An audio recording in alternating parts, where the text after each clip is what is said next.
Olá, seja muito bem-vindo a mais uma videoaula da disciplina de Desenvolvimento de Aplicações Web. Revisão. Em uma aplicação web desenvolvida com PHP, a gente pode mesclar os códigos HTML e os códigos em PHP. O código PHP ele é responsável pelo processamento das informações e gerar as páginas, que serão exibidas no browser.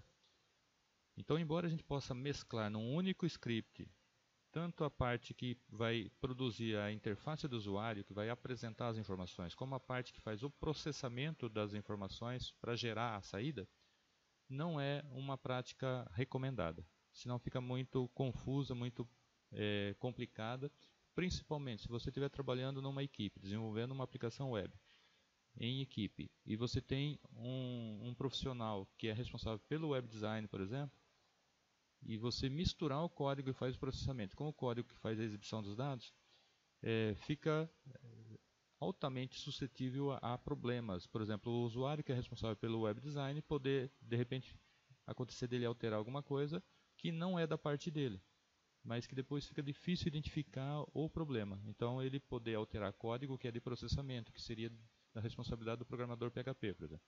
Então, visando essa flexibilidade, essa organização dos códigos, a gente pode separar os códigos, a parte que faz a exibição e a parte que faz o processamento. E a gente pode usar um conceito de templates. Então a gente vai ver primeiro um exemplo sem usar templates, depois o mesmo exemplo utilizando templates.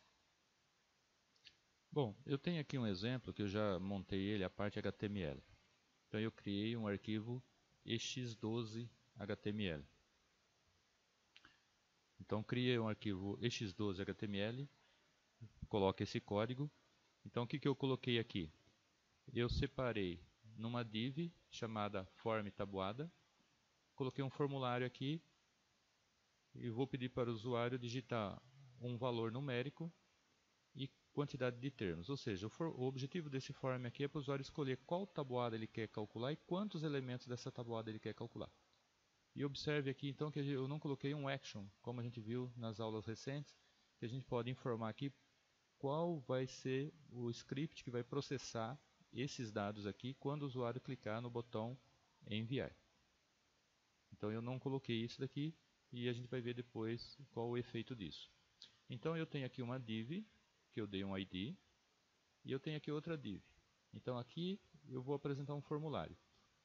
Então vamos assumir que o objetivo meu é que na mesma tela que o usuário escolha os dados de qual tabuada e quantos termos ele quer, eu queira que apareça também o resultado. Assim que o usuário clicar no botão enviar aqui, eu quero que apareça a tabuada calculada aqui. Então a gente vai fazer o processamento no mesmo arquivo. E eu coloquei aqui também um arquivo CSS, só para mostrar como, né?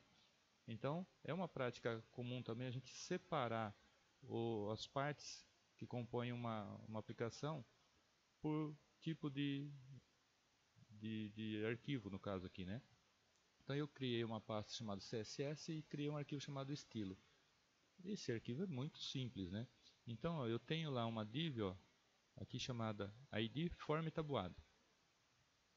Então aqui no arquivo de CSS eu coloquei aqui um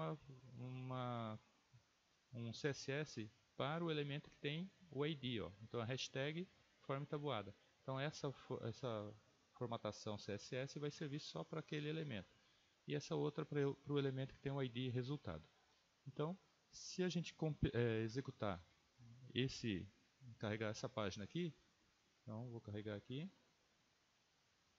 Então a gente vai ter esse formulário aqui. Não repare no CSS, eu coloquei só para mostrar como que você pode incluir junto com o PHP, uma aplicação PHP ou arquivo CSS. Então aqui eu coloquei, observe que esse campo aqui, ó, ele é um tipo number, então um novo tipo do HTML5, né? Então o usuário pode escolher qual tabuada e o número de termos. Esse número de termos não pode ser menor que 10. E isso é uma regra que eu coloquei lá no form. E esse daqui, por exemplo, não pode ser um valor negativo. Ele não vai aceitar valor negativo. Então o usuário pode colocar 1, se ele clicar aqui ele não aceita valor negativo. Então eu quero que ao clicar aqui, apareça aqui o resultado, sem sair dessa tela aqui, sem ocultar essa parte aqui.